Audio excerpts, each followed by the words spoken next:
El siguiente programa es apto para todo público. Canal C.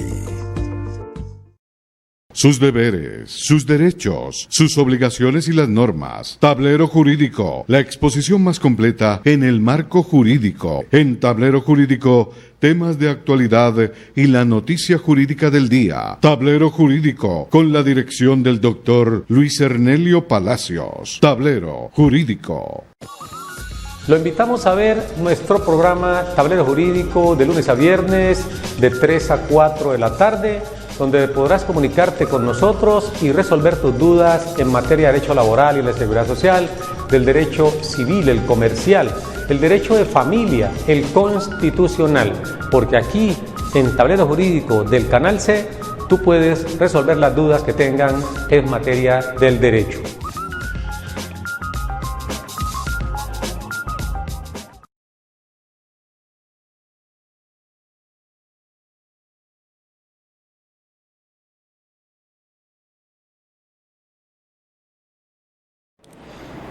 Amables televidentes, tengan ustedes muy buenas tardes. A partir de este momento y hasta las 4 les acompañaremos como de costumbre en este su espacio Tablero Jurídico, un programa pedagógico que le orienta en torno a lo que son sus derechos en materia laboral y en la seguridad social, del derecho civil, el comercial, el de familia, el constitucional y por supuesto el derecho a la salud. 331-2265, 331-2265, nuestra línea de participación que llega hasta sus hogares a poner a su disposición para que usted nos llame y nos diga cuál es su caso, y nosotros por aquí hacemos lo que más nos gusta, orientar a la gente sobre los derechos que tienen al alcance allí definidos en ley. Y para el día de hoy queremos hablar de una norma que, aunque está allí vigente, ha tenido poco desarrollo o poca publicidad por parte de las entidades, y es la Ley 1636, Ley 1636 del año 2013, y su objeto o destinación es una protección al cesante. Y en estos tiempos de recesión económica, en estos tiempos de pandemia, sí que es necesario conocer el contenido de la Ley 1636 o Ley de Protección al Cesante. Era hora, y ya hace 7 años que fue aprobada la misma, pero que no ha tenido esa amplia difusión, salvo hace algunos meses, cuando se estableció que las cajas de compensación familiar iban a reconocerle a todas las personas que iban a quedar cesantes y que tenían pues los requisitos que exige la misma ley, una bonificación de 2 salarios mínimos en 3 pagos, 2 salarios mínimos divididos en 3 pagos.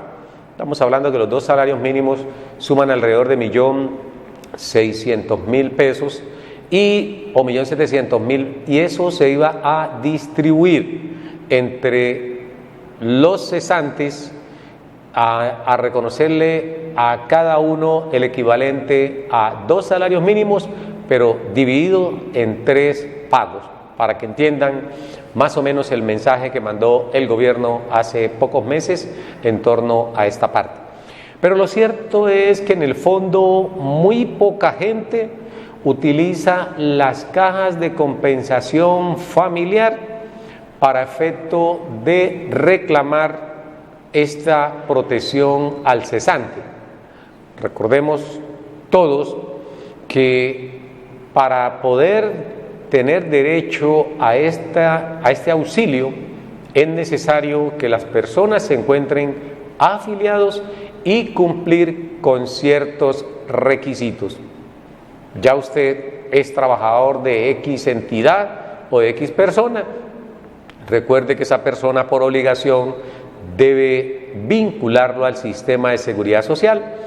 Todos conocemos el papel de la EPS, del Fondo de Pensiones, de la ARL, pero en materia de cajas de compensación familiar casi no hay una amplia difusión y la gente se limita únicamente a tenerlas como organismos que brindan la recreación a sus afiliados o que reconocen algunos subsidios como el subsidio familiar o el subsidio de vivienda, que también son muy importantes, pero que tienen las cajas de compensación otra función que hay que exigirles. Hay que pedir que exploten a todos los que por alguna circunstancia lamentablemente han quedado desempleados, para que se acerquen a sus cajas de compensación familiar y exijan que les reconozcan el incentivo o lo que se conoce técnicamente como la protección al cesante. Para ello, uno de los requisitos es de que la persona se encuentre afiliada y que haya estado cotizando de forma continua o discontinua en los últimos 3 años. Recuerde que usted también puede vincularse a una caja de compensación familiar.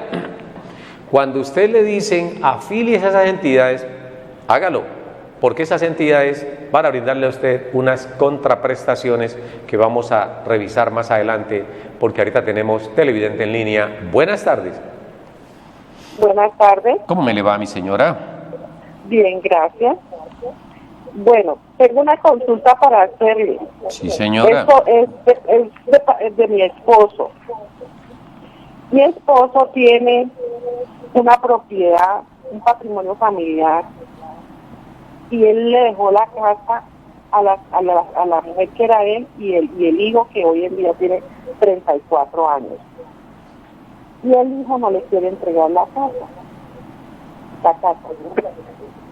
Él no se la ha regalado en ningún momento. Él se los dejó para que ellos vivieran y se sostuvieran de la manutención de ese niño, se la dejó a ella.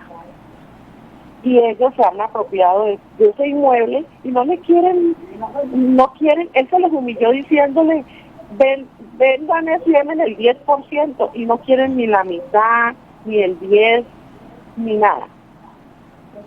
Mi señora, ¿cuál es su nombre, mi señora? Francis Ramírez Diosa. Doña Francis Ramírez Diosa. Cuando usted dice que su esposo tiene una casa y que se la dejó a la exesposa y al hijo, ¿esa casa está a nombre de quién? ¿Está a nombre de los dos?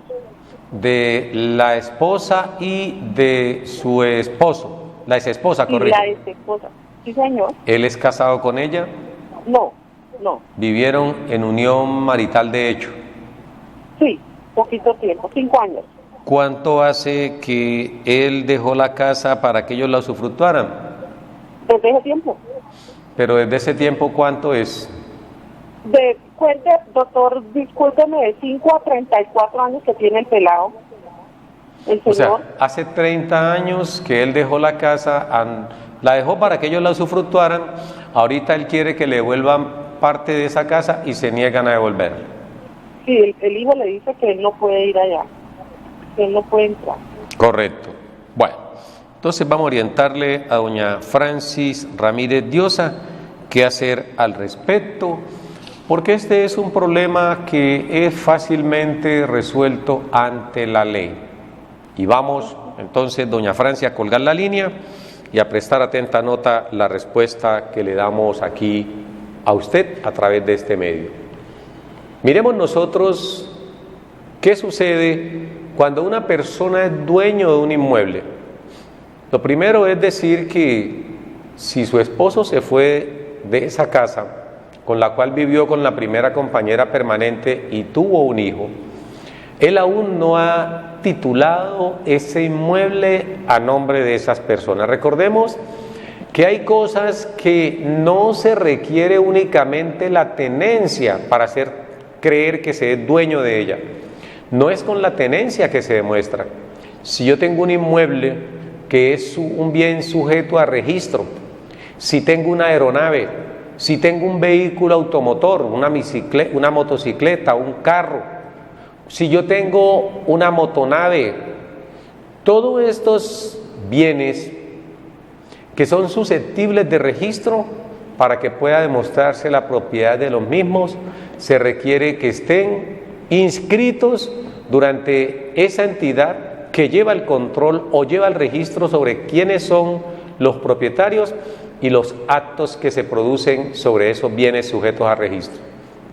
De esta forma, para demostrar de quién es esa casa, pues basta con solicitar la expedición de un certificado de tradición, y con ese certificado de tradición que acredita la propiedad que su esposo tiene sobre ese inmueble, él puede iniciar las acciones legales a reclamar no un 10% ni un 5%, sino el porcentaje que tiene sobre esa vivienda, que usted nos dice que es en cuantía de un 50%, porque al parecer cuando vivía con esa primera esposa, adquirieron ese inmueble, constituyeron patrimonio de familia a favor de ellos, es decir, de la pareja y de los hijos que tenían y por supuesto de los que llegaren a tener.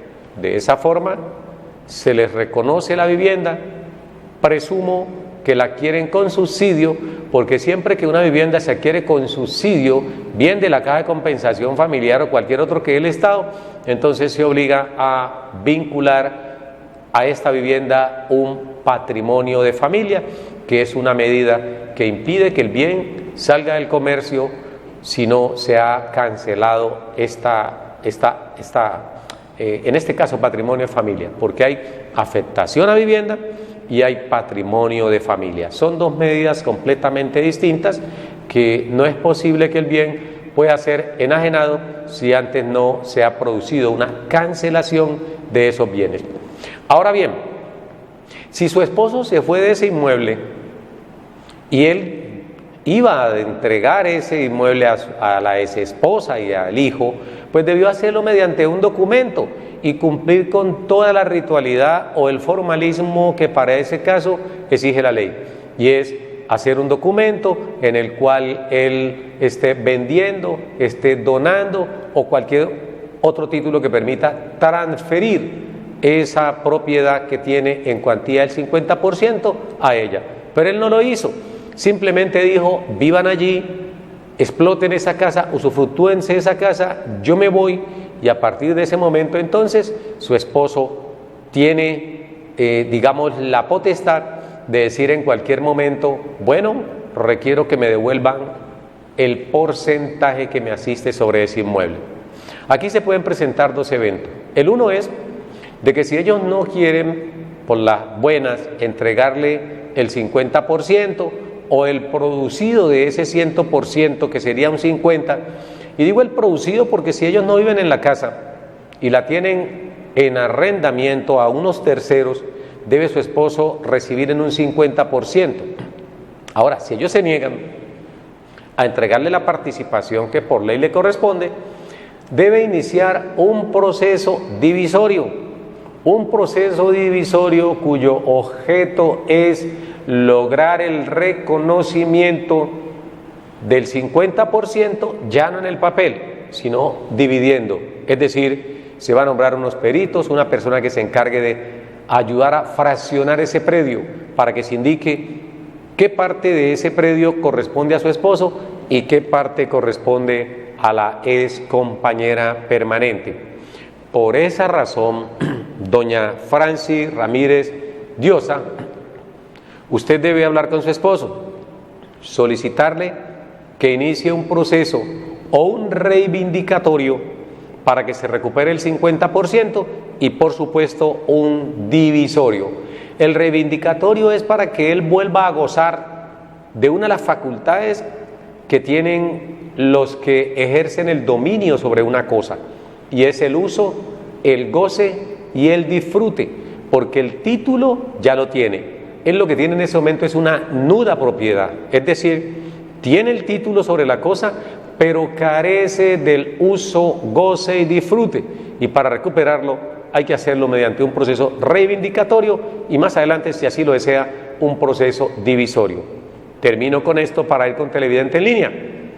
Debe recordar su esposo que en 10 años transcurridos, según la ley 791 del año 2001, 792 del 2001, con esa ley es posible que la excompañera y el hijo, sobre todo la excompañera, le inicie un proceso de prescripción adquisitiva de dominio, porque ya ha pasado mucho tiempo sin que su actual esposo ejerza los derechos que le asisten sobre ese predio. Si el tiempo nos alcanza, le explicamos un poco más, porque ahorita vamos con Televidente en Línea. Buenas tardes. Buenas tardes. ¿Cómo me le ha ido, mi señora? Bien, gracias a Dios. ¿Y a usted? ¿Su nombre cuál es, mi señora? ¿De dónde nos llama? De Santander de Quilichao. Nos está llamando de Santander de Quilichao y su nombre es Gladys Banderas. doña Gladys Noguera. ¿Y su inquietud cuál es, doña Gladys? Lo siguiente, yo tengo un proceso con la ARL, Bueno, lo siguiente, cuando se inició la pandemia ya me habían dado enfermedad laboral, tengo epicondilitis bilateral y túnel del carpo. Y resulta que en el trabajo me están colocando a trabajar solamente 15 días cada mes. Pues, yo necesito saber si conmigo pueden hacer eso o solo con todos los empleados. ¿Usted en este momento está reubicada o está con No. restricciones? Restricciones me las dieron el médico, el traumatólogo. El Pero trauma.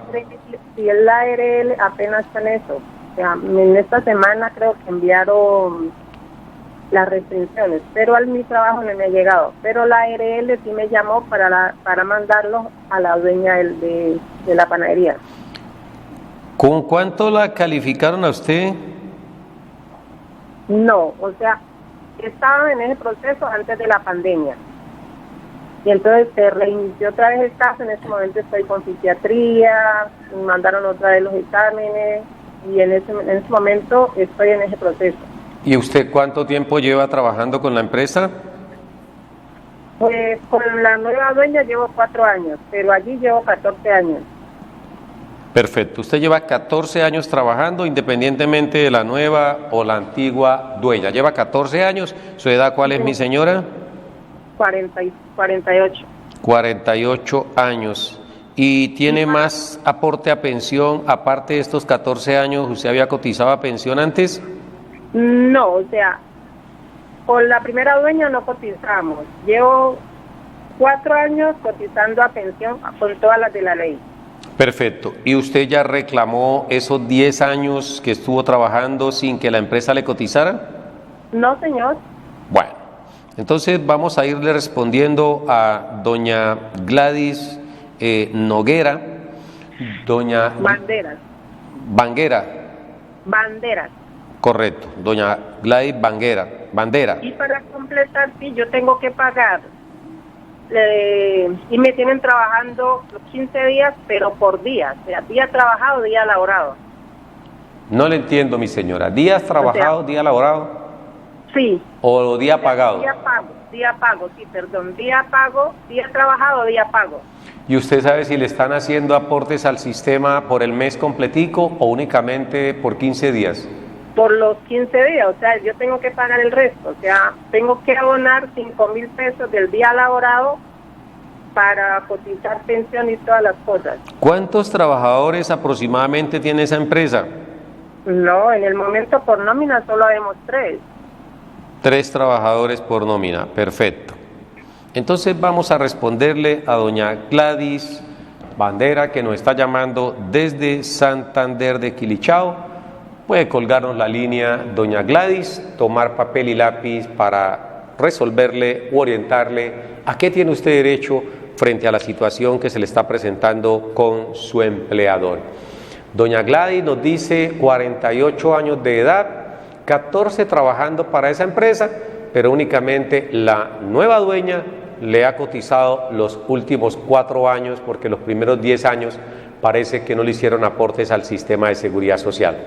Viene con problemas de salud, de origen laboral, no ha sido aún calificada porque está en pleno tratamiento médico y los empleadores pues simplemente han decidido que trabaje un día y un día le pagan. Lo demás no le están reconociendo. Permítame decirle a usted y demás televidente que de ya eso es una ilegalidad. Es una ilegalidad porque el contrato que usted tiene presumimos que sea a término indefinido. Y así sea a término fijo, igual, deben pagarle la seguridad social completa y deben vincularla o reubicarla no por 15 días, por 10 días, sino que por los 30 días que según la ley tiene el mes. Y digo 30 días porque recuerden ustedes que para efectos pensionales, para efectos de la seguridad social, todos los meses tienen 30 días. Diciembre, febrero, enero, todos tienen 30 días. No tienen ni 28 ni 31, sino 30 días. Entonces, doña Gladys, ahí hay un gran error. Usted debe solicitar la asesoría de su abogado de confianza para que le puedan reclamar a la entidad, o en su defecto usted misma puede hacer un memorial simple en el cual le solicite al empleador que le reconozca y pague todo ese tiempo que han dejado de cancelarle con el argumento de que la pandemia lo tiene como en crisis, porque ya en Colombia se levantaron prácticamente todas las restricciones, incluso las que se tenía eran las de las discotecas, que no se podía por lo menos ingresar. Hoy se puede ingresar, pueden consumir licor, no se puede bailar, es lo que dice la restricción, pero entendemos que usted no está trabajando en una discoteca, ni trabaja en un estanco, es en otra empresa. Luego, no hay razones para que le pongan a trabajar un día sí, otro día no, un día sí, otro día no, y liquidarle o cancelarle los salarios de la forma como lo están haciendo. Es que es bueno que ustedes consulten cada uno sus derechos, porque aprovechando esta crisis de pandemia, que no podemos ocultar, ha perjudicado o afectado a todos, a unos más que otros. No podemos decir que todos por igual se han afectado, porque hay personas o hay empresas que salieron fortalecidas de la pandemia, los que aprovecharon la circunstancia, y esto fue para hacer su agosto, su mercado, aprovecharon y vendieron productos más que en ninguna otra época, pero la gran mayoría de los trabajadores o de las empresas se afectó. Pero si una empresa se afecta, esa afectación no significa el desconocimiento de unos derechos laborales a esos trabajadores, y sobre todo de esta naturaleza, cuando el empleador le dice que no va a pagarle el mes completo, que va solamente a trabajar 15 días y otros 15 días no trabaja, y le paga por día de trabajo como si ese fuese la vinculación. Se presume que al inicio del contrato firmaron unas condiciones, unas obligaciones de parte del trabajador frente al empleador, que están definidas en el artículo 58 del Código Sustantivo del Trabajo. Obligaciones del trabajador, y por supuesto hay unas obligaciones del empleador que están definidas en el artículo 57 del Código Sustantivo. Y en esa circunstancia, ambas partes se obligan a cumplir cada una a lo que se obligaron al inicio de la relación laboral.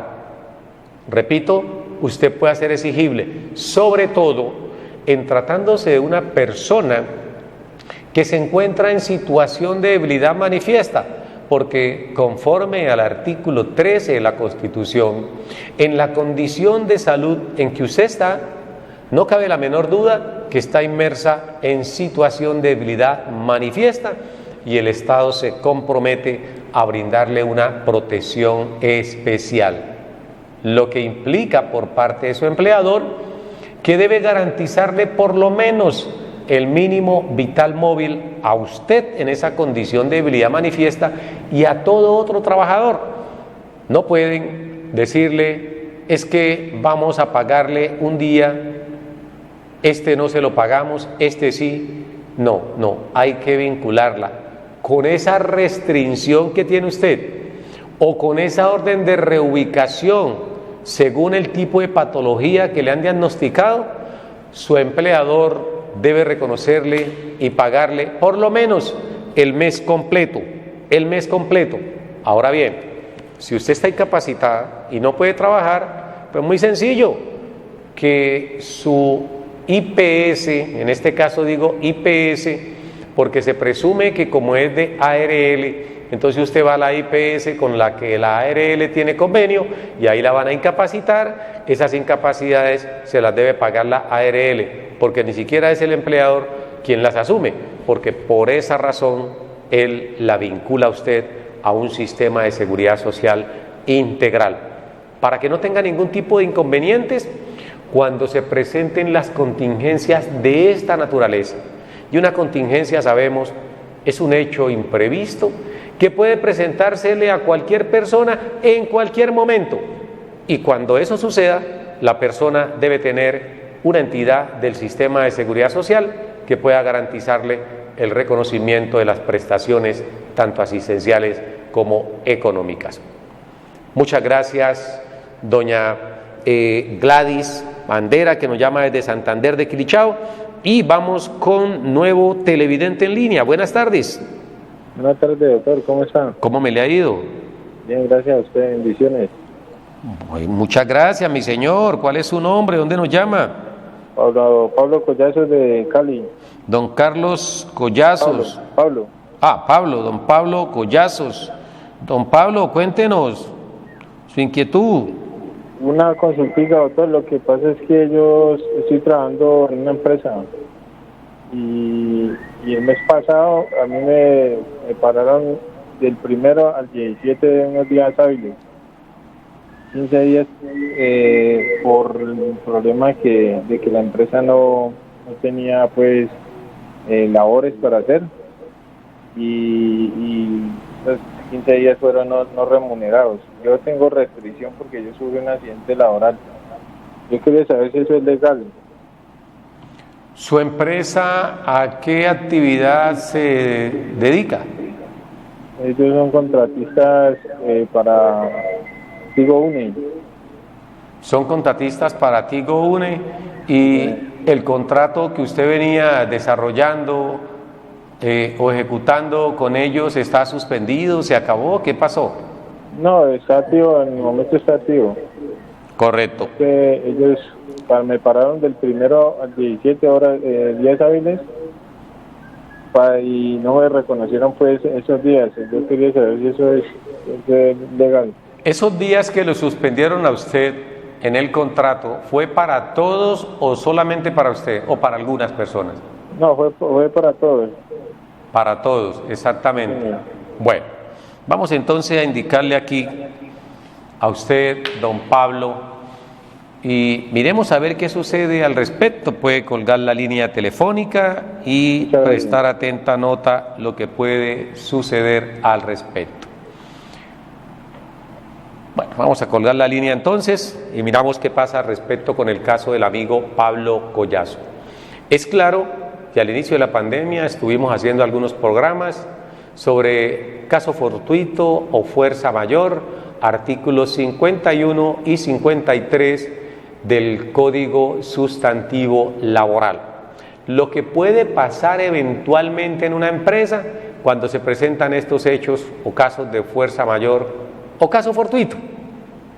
¿Qué puede suceder al respecto entonces? Y si el empleador está facultado o no para suspender. Dice el artículo 51 que cuando sobrevengan hechos que sean ajenos a la producción que tiene normalmente la empresa, es posible que se llegue a esto de la suspensión del contrato. Por ejemplo, un sismo que deterioró las instalaciones de la empresa y no tienen dónde trabajar, un incendio, una conflagración, es decir, cualquiera de estos fenómenos o la misma pandemia es un hecho imprevisto que afecta la productividad y sobre todo para esta época cuando el gobierno restringe el desarrollo de algunas actividades. Entonces le dicen al empleador, deben cerrar, esos trabajadores no pueden salir a la calle. En ese evento hay de alguna manera unas prohibiciones legales y esas prohibiciones hay que acatarlas. Por eso muchos empleadores establecieron como caso fortuito o fuerza mayor, convinieron con su empleador para la suspensión del contrato de manera transitoria hasta que se levantaran las restricciones.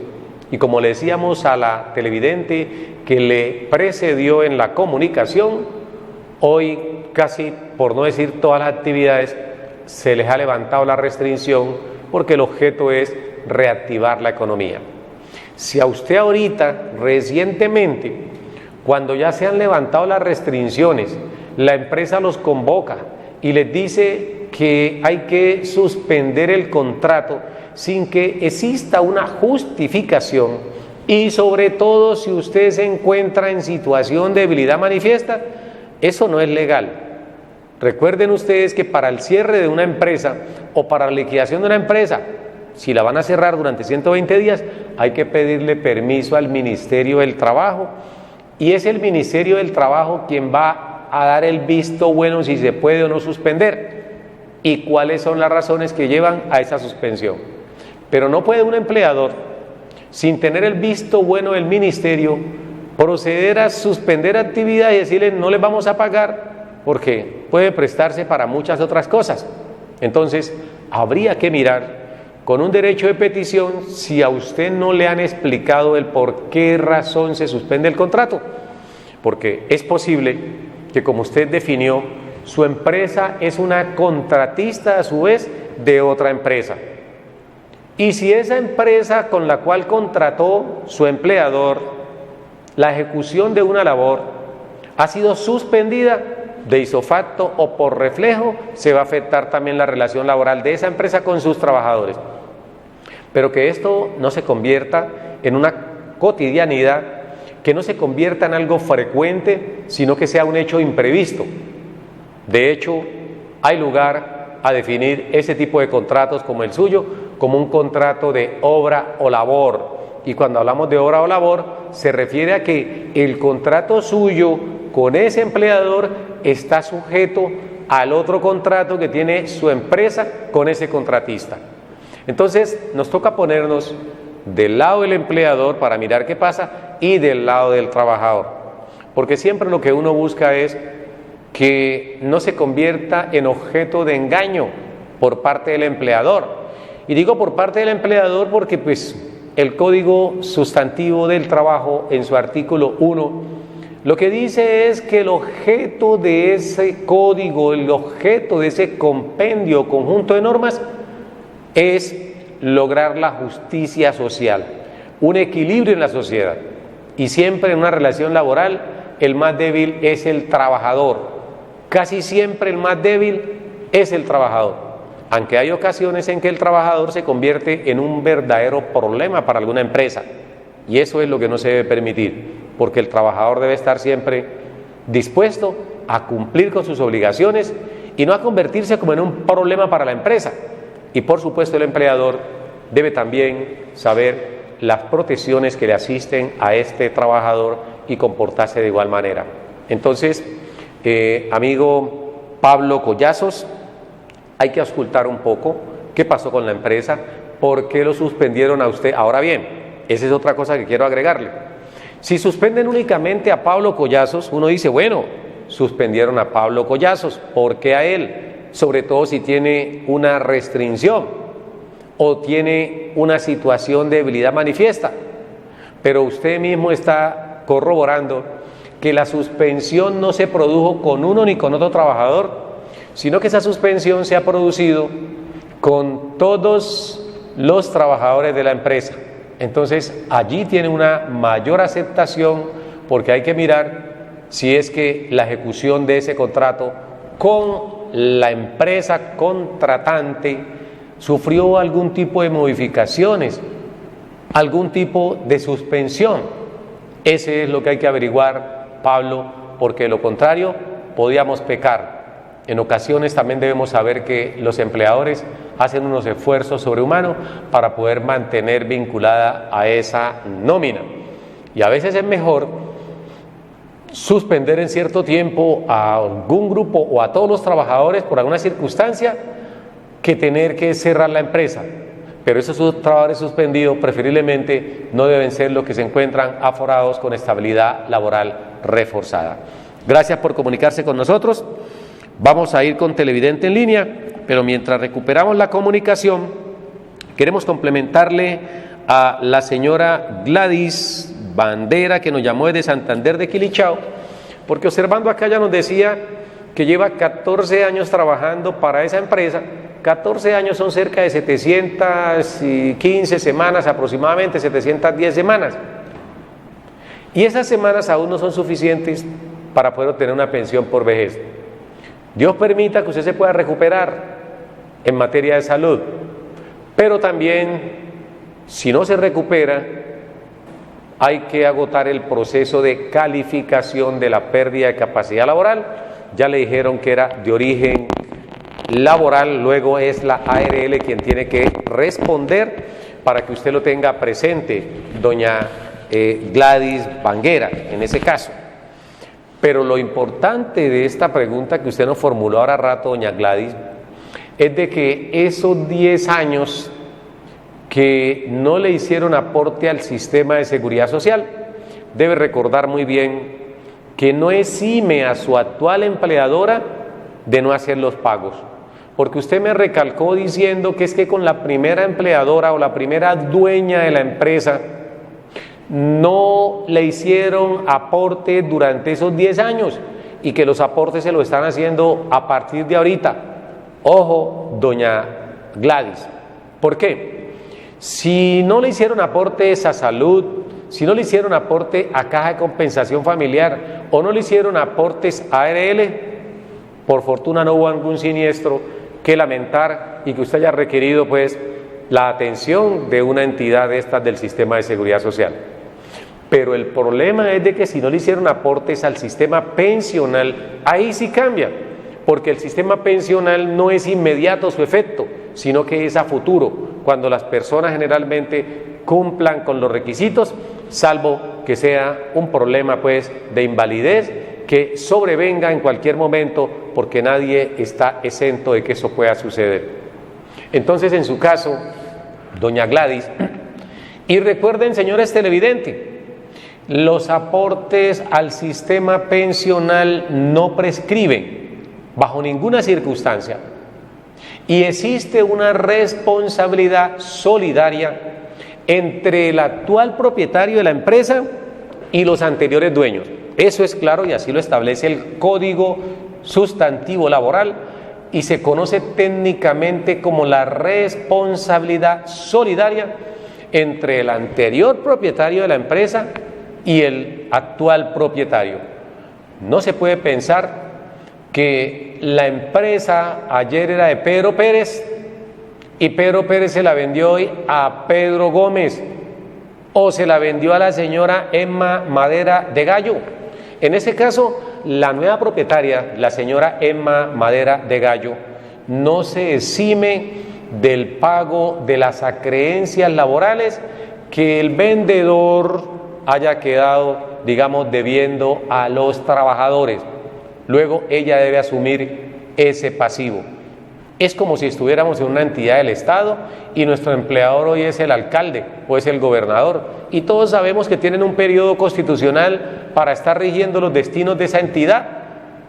Y resulta que se cumplió el periodo y como ese alcalde, ese gobernador o ese director de una entidad del Estado no cumplió con los aportes al sistema de seguridad social, entonces se podría decir, bueno, borrón y cuenta nueva. El nuevo alcalde, el nuevo gobernador no tiene nada que ver. No, tienen que responder. Y si es en la parte de aportes al fondo de pensiones, con más razón. Entonces usted no puede haber trabajado 14 años y tener únicamente 205 semanas cotizadas al sistema de seguridad social en pensiones. Usted debe exigirle a esa empleadora que le entreguen o que le exijan un cálculo actuarial. Ahí en Ernelio y Asociados le podemos hacer a usted ese cálculo para que usted no se quede en la incertidumbre con esas semanas. En cualquier momento es liquidada la empresa para la cual usted labora. ¿Y qué pasa con sus semanas? No va a suceder absolutamente nada. Como usted está ahorita con el fuero de estabilidad laboral, es el momento para que reclame. Recuerde que en pantalla aparecen nuestros teléfonos y nuestras direcciones para que usted agende cita en nuestra empresa Ernelio y Asociados, donde puede usted recibir la orientación que usted requiere para esto. Y ahí ayudamos a que puedan ser recuperadas esas más de 500 semanas que están en la incertidumbre, porque la anterior empleadora no le hizo aportes al sistema pensional. Lo importante para nosotros no es que usted vea solamente el programa. Lo importante es que usted esta información la multiplique, la socialice, pero sobre todo nos gusta, nos agrada que ustedes pongan en práctica lo que aquí estamos diciendo. Bien sea de manera personal, presentando un derecho de petición a su empleadora, diciéndole: sírvase realizarme los aportes al sistema de seguridad social, toda vez que llevo con la empresa trabajando 14 años, de los cuales solamente me figuran en el fondo de pensiones 4 añitos. Deben figurarme los 14 años con aportes. Vamos entonces con televidente en línea. Buenas tardes. Buenas tardes. ¿Cómo me le ha ido, mi señora? Bien, muchísimas gracias, doctor. Habla con la señora Yolanda. Doña Yolanda Díaz. Le hago una pregunta, doctor. Dígame, doña Yolanda. Vea, yo viví con mi madre toda la vida porque ella era persona enferma. Mi madre murió de cáncer ahora en el 19. Yo toda la vida trabajé también en empresa, no logré la pensión, pero soy una persona enferma y estoy haciendo las vueltas en Colpensiones como beneficiario sobreviviente, porque yo 4 años para acá, que mi madre ya se redujo a cama, yo dejé de trabajar y dependíamos de esa pensión. Yo soy una persona que tengo fractura de columna y de cadera, no puedo caminar, camino, pero se me ladea el cuerpo hacia atrás, hacia adelante, los dolores no me dejan, doctor. Entonces, he ido a Colpensiones y me hicieron una evaluación, una médico que ni me pidió siquiera, no me recibió las órdenes médicas que yo llevaba, entonces me evaluó de la manera que a ella le pareció. Yo presenté una inconformidad, entonces me dijeron de que me podían, yo ya llevo 1 año haciendo esas vueltas desde agosto, que me mandaron a que me viera la regional de invalidez. Me ha llegado una carta de que pues no han pagado, que me presentara con pensiones a ver si me han pagado la cita para la regional de invalidez y que de acuerdo a eso pues me resolvería mi caso. ¿Usted qué dice, doctor? ¿Tengo derecho o no tengo derecho? Mi madre era la dueña de la pensión, era la dueña, ella no era beneficiaria. Mi madre se pensionó con 30 años de servicio en la empresa donde trabajaba. Correcto. Y mi madre nunca tuvo beneficiario de ninguna clase. Yo soy un adulto que tengo 70 años. Perfecto. Y soy una persona demasiado enferma. Cuando su mamá murió, perdón, doña Yolanda, cuando su mamá fallece, ¿usted quién le garantizaba el sistema de salud? En Sanar, yo tengo en Sanar. No, pero ¿era como independiente o usted no estaba como beneficiaria de su mamá? No, como independiente. Mi madre nunca tuvo beneficiario. Yo ahora que mi madre murió es que yo presenté papeles para ver si tenía logro de la pensión. Bueno, de antemano, muchas gracias por comunicarse con nosotros. Puede colgarnos la línea. Vamos a orientar a doña Yolanda porque ya estamos sobre el tiempo. Puede colgar la línea, tomar papel y lápiz para que escuche el concepto que le vamos a dar. Evidentemente, como no está en la ley, doña Yolanda, no está en la ley su condición, porque faltan requisitos. Una cosa es que fallezca el padre y yo tenga menos de 18 años, no estudie, o tenga entre 18 y 25 y esté estudiando, o tenga algún tipo de discapacidad y esa discapacidad me impida trabajar o obtener mis recursos, de tal suerte que se presuma, se intuya que dependía económicamente de mi señora madre, como es su caso. Sin embargo, usted dice ahorita, tengo 70 añitos de edad, toda la vida estuve viviendo con mi madre, la atendí en los últimos años que quedó, digamos, allí en una cama postrada, y yo era quien hacía todo, absolutamente todo. El problema es que cuando su mamá está en vida, si usted comienza a hacer esos trámites en vida de su mamá para que la vinculen como beneficiaria en el sistema de salud, para que su mamá haga en vida una declaración extrajuicio indicando que usted es su hija y que usted ha dependido de ella económicamente durante todo ese tiempo, ahí tenemos unos primeros elementos. Lo cierto es que no se ponga a voltear porque por vía administrativa, si ya agotó la petición, si ya agotó el trámite, no le van a reconocer esa pensión, menos por Colpensiones. Porque recuerde usted que desde el punto de vista constitucional, los funcionarios del Estado pueden responder de su propio patrimonio cuando den lugar a un detrimento de la institución que ellos regentan o dirigen. Entonces, desde el punto de vista administrativo, no le van a reconocer. Aquí hay que trabajar mucho con la jurisprudencia, porque no cabe la menor duda que un juez de la República le puede reconocer esa pensión, pero escúcheme bien, un juez de la República. Y para usted acudir a un juez de la República requiere un abogado de confianza, requiere empezar a hacer las cosas correctamente desde ahorita, porque si usted comienza a actuar y no actúa en debida forma, organizando la documentación o las pruebas que se requieren, es probable que usted termine más bien enredando más la situación y cuando vaya a un juzgado ya no hay nada que hacer.